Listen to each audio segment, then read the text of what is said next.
ඉන්ටර්ලොක් අතර තනකොළ එළෙන අවස්ථාවට අපි දැන් ඇවිල්ලා තියෙන්නේ. ඉතින් මේ විදිහට මම අර කලිනුත් කිව්වා ඉන්ටර්ලොක් එකට වැඩි ඉහළින් තනකොළ හිටිනවා. කොහොඹත් ලේයර් එක දිරලා ගියාම තන නිල්ල ඉන්ටර්ලොක් මට්ටමට දකින්න පුළුවන්.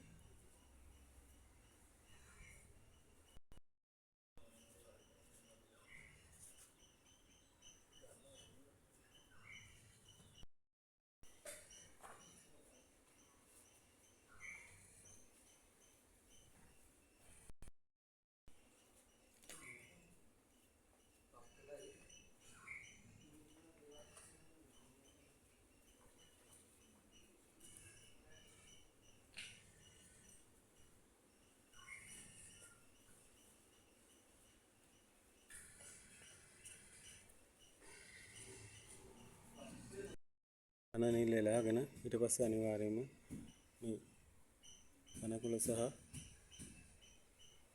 පස් අතර සම්බන්ධතාවයක් ගොඩනගෙන්නේ හොඳට ඒක ආයෙ තලා ගන්නවා.